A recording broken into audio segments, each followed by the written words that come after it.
আপনি যে মামলা দেবেন কার নামে কেউ জানে না। আল্লাহ পাক বলেন জালেমদের এই জায়গা পর্যন্ত আমি অভিশপ্ত করে দিয়েছি। কেন জানো? কারণ যেখানে জুলুম হয় ওই জায়গা পর্যন্ত আল্লাহর কাছে পানা চাই যে আল্লাহ তুমি এই জালেমকে হয় আমার ভেতরে দাবিয়ে দাও, না তুমি তুলে নাও। এটা নিকৃষ্ট জিনিস এই জুলুম, অথচ সবচেয়ে বেশি চলেছে বাংলাদেশে 15.5 বছর। এ পর্যন্ত ছিল আল্লাহ পাক দিয়েছিলেন জালেমদের জন্য। আপনি ধানমন্ডির, আমি একদম বাস্তব বলছি, ধানমন্ডির ওই বাড়িটা আপনি শুধু দেখতে যাবেন আয়াতের সাথে মিলিয়ে, যে দেখেন ওটা এখন পরিত্যক্ত হয়ে গেছে।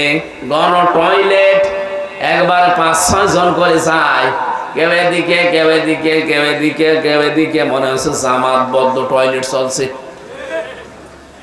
এমনিতে আল্লাহ এটা করেনি, জালেমদের এখান থেকেই দুর্বিসন্ধি হতো। কাকে সকালে ধরিয়ে দেবেন, কার নামে মিথ্যা মামলা দেবেন, মিথ্যা সাক্ষী দিয়ে তার জীবন নষ্ট করবেন, কাকে গুম করবেন, খুন করবেন, আয়না ঘরে রাখবেন, সব ওখান থেকে আসতো। কথা বলেন না কেন? এমনি এত বড় দামি জায়গাটা আল্লাহ এভাবে করে দিল। এরকম দামি জায়গা আমি আরেকটা পেয়েছিলাম কাবার পাশে, আবু জেহেলের বাড়ি। আমি কাবা শরীফ তাওয়াফ করে উপরে গেলাম, যে দেখি পেটে ব্যথা করে। এক পুলিশকে ডাক দিয়ে বললাম, ইয়া আখি তাআল, ভাই এদিকে আসেন।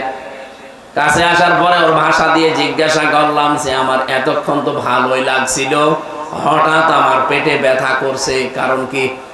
এখানে কোন ফার্মেসি আছে আশপাশে? আমারে বলছে, ইয়া হাজি ওল হজ্জা তাইনা বিলাদুকা, ও হাজি দেশ কোথায়? যে তুমি বাংলাদেশ, বাংলাদেশ থেকে এসেছি। আমার বলছে, হাজি আপনি জানেন না এটা কোন জায়গা? না তো। আবু জেহেলের বাড়ি। আপনি এখনো পায়খানা না করে দাঁড়িয়ে আছেন, তাড়াতাড়ি করেন। এইটা করেন শুনে আমার সামনে পায়খানা করি, দেখি পেটের ব্যথা আমার ভালো হয়ে গেছে। আল্লাহ যেন আমাকে জানাতে চাই, হামজা এত কষ্ট করে 6000 কিলোমিটার দূর থেকে আসলে আর শয়তানের বাড়ি পায়খানা না করে চলে যাবা, তাড়াতাড়ি করো।